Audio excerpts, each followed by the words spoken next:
Bonjour chers amis, c'est Cyril de Lille. L'immigration est-elle un problème en France? Et même de manière générale, pourrait-on dire. Pourquoi est-ce que je parle de cela? Eh bien, c'est assez évident parce que les différents faits divers d'agression causés par des immigrés ou des descendants d'immigrés, certains qui étaient fichés S par exemple, eh bien, alimente énormément le débat public. Donc, il y a eu récemment encore le meurtre de Thomas à Crépol par donc des enfants d'immigrés. Et le débat qui est alimenté, c'est celui de savoir si l'immigration doit continuer ou pas dans notre pays, ou alors s'il faut la limiter drastiquement. Cela alimente donc le rejet de l'immigration, le nationalisme.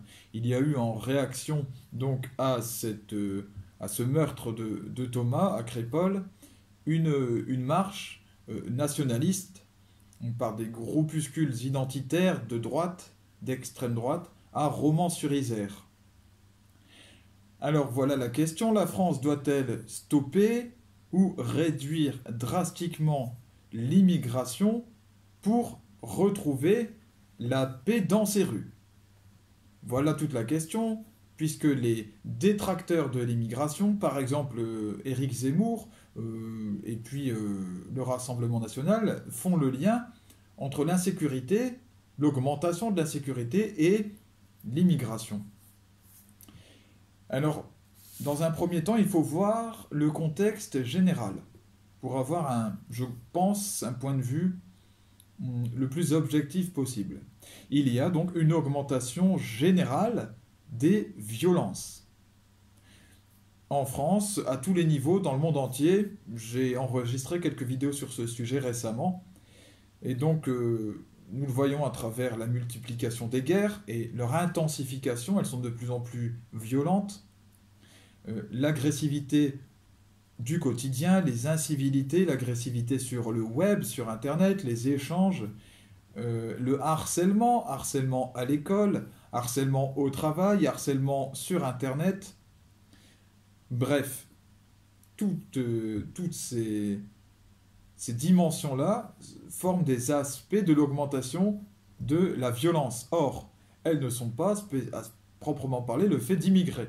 Il n'y a pas plus d'immigrés là, dans ces exemples que j'ai donnés que de Français de souche, comme on dit, ou de non-immigrés. Dans ce contexte, ce qu'il y a, c'est que la violence des immigrés et des enfants d'immigrés augmente en même temps que la violence générale. Voilà, donc effectivement, on peut pointer du doigt l'augmentation de la violence des immigrés ou des enfants d'immigrés, mais on peut tout aussi bien pointer du doigt l'augmentation de la violence de la part de ceux qui ne le sont pas. Parce que l'augmentation de la violence, elle se fait à tous les niveaux, après évidemment de manière différente selon que l'on soit d'un peuple ou d'un autre, selon que l'on ait telle culture ou telle autre. Mais au fond, le fait de l'augmentation de la violence reste, je pense, le problème principal. Le problème touche, entre autres, et en particulier, à l'éducation. Il y a une crise éducative qui touche toute la jeunesse, tout le pays et toutes les couches sociales. Évidemment, comme chaque fois, les milieux populaires, socialement, dit-on, défavorisés, ou en tout cas socialement bas, hein, c'est le milieu d'où je viens, donc je le dis sans condescendance aucune, eh bien, ce sont des milieux qui sont les premiers impactés, c'est toujours comme ça, puisque c'est là où on dépend le plus de l'éducation nationale. C'est là où on dépend le plus de ce que va offrir le pays.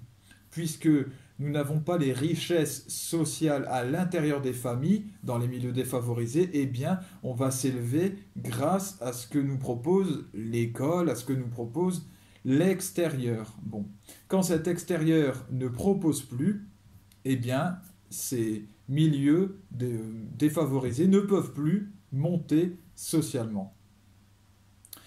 Et les immigrés, en France sont très généralement de bas niveau social.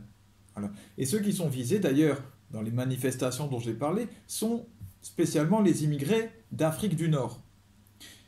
Eh bien, les immigrés d'Afrique du Nord, en France, sont généralement d'un niveau social relativement bas et sont souvent habitent des cités ou des logements sociaux. Et donc, ils sont parmi les premiers impactés par l'effondrement éducatif général. Voilà. Et donc, forcément, chez eux, oui, chez les pauvres, et de tout temps ça a été comme ça, il y a un développement particulier de la violence, voilà, des faits d'agression, etc. Alors, le vrai problème, c'est donc lié à cette éducation. Nous avons le fruit du travail éducatif de la France, et je dirais de l'échec éducatif. Alors, la vraie question, je crois, c'est comment régler cette crise de l'éducation.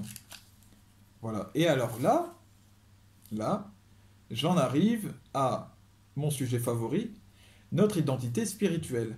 Je crois que c'est en assumant notre identité spirituelle, et quand je dis que je le crois, je suis soutenu entre autres par Saint Jean-Paul II, euh, pour relever notre civilisation, pour donner la meilleure éducation qui soit. C'est en assumant donc notre identité spirituelle chrétienne catholique, tout en restant laïque, en laissant le choix à chacun, mais en assumant notre bagage culturel, notre identité spirituelle catholique, c'est comme cela, donc en assumant ce qui est finalement à la base de notre culture, de toute notre civilisation, c'est comme cela que nous arriverons à toucher à cet échec, à le transformer en réussite. Aime ton Dieu de tout ton cœur, de toute ton âme, de toute ta force, et aime ton prochain comme toi-même.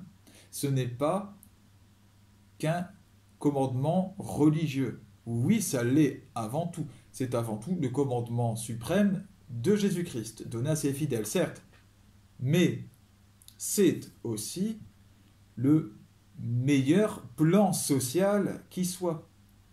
A fortiori dans un pays comme le nôtre qui est de culture catholique, qui a grandi par l'Église catholique, par l'implantation de l'Église catholique. Mais la France, aujourd'hui, a déserté, bien entendu, et là aussi j'ai enregistré plein de vidéos, a déserté son rôle de transmission de cette base. Et donc pour revenir à une éducation propre, elle doit mettre fin au laïcisme qui la gangrène. Le laïcisme, hein, c'est-à-dire le fait de démonter les statues de la Vierge Marie, le fait d'interdire de parler du Christ, de porter des croix ou des insignes religieux quelconques, c'est cet état d'esprit extrémiste et qui plonge ses enfants, les enfants français, vers l'athéisme, hein, vers le fait de réfuter tout Dieu. Eh bien, c'est cela qu'il faut combattre. Parce que ça donne, à la fin, eh bien, un monde sans Dieu, un monde violent, un monde froid, un monde cynique, un monde dur, ce qui est en train de se développer autour de nous. Voilà. Une fois notre identité spirituelle affirmée, les immigrés seront élevés comme les autres en France, c'est-à-dire en apprenant, en étant nourris de cette identité spirituelle catholique, ou alors ils seront libres de la refuser et de ne pas vivre en France. Voilà. Mais au moins les choses seront claires. La France sera s'occuper de ses enfants, sera s'occuper des Français et aura une vraie nourriture à lui donner, une vraie dimension spirituelle. Elle n'aura pas besoin de virer des immigrés ou de se poser la question de savoir s'il faut faire réémigrer les uns ou les autres contre leur consentement, etc. Ce genre de questions finalement ignobles et qui ne trouvent pas de solution, puisque l'on sent bien que humainement ça pose problème. Voilà. Que Dieu vous bénisse, bénisse tous vos proches et bénisse la France par l'intermédiaire de Sainte Jeanne d'Arc. À bientôt.